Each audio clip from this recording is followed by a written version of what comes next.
In the storied and splendid realm of the Kingdom of Nizantralithia, where banners of national dignity fluttered gently beside gilded statues of ever-smiling generals, a most curious paradox reigned supreme.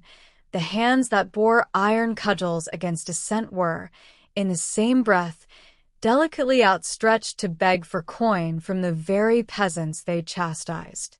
It was a kingdom of martial pomp and sovereign spectacle, wherein the sacred guardians of order, those adorned in the crested armors of virtue, did not hesitate to brandish blunt force upon the backs of shoeless villagers questioning the price of bread.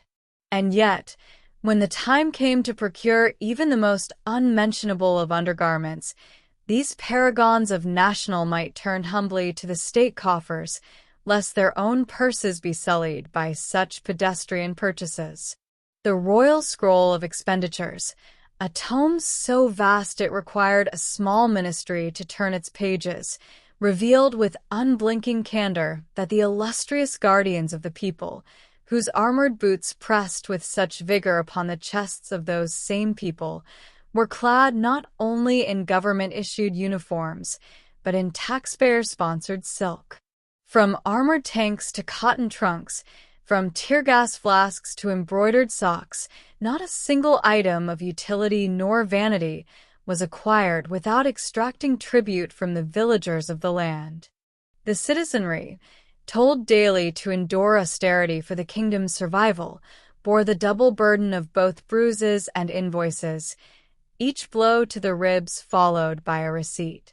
In a peculiar festival known as the Audit of Shadows, held annually in the opulent chambers of the Grand Treasury, ministers of arithmetic reviewed with solemn reverence the line items that detailed expenditures for brass buttons, parade horses, and yes, intimates for the high command.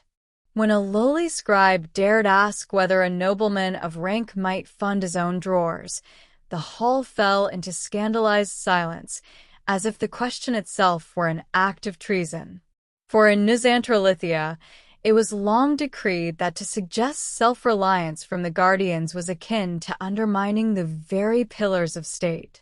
Meanwhile, beyond the marble gates, the people of the kingdom trudged through mud and bureaucracy to procure bread with coins more taxed than blessed.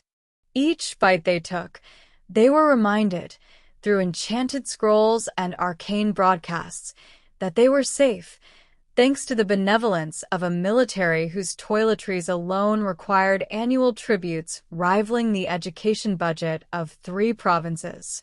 It was said, half in jest and half in resigned truth, that the citizen paid not only for his own dignity to be stripped, but also for the starch in the collar of the one who stripped it. Of course, public discourse on such matters was carefully shepherded by the Order of Controlled Outrage, a sect of court jesters and strategic scribes employed to redirect anger into songs of patriotic endurance. They assured the populace that any critique of budgetary excess was surely an insult to national pride, and perhaps even to the divine ancestors themselves.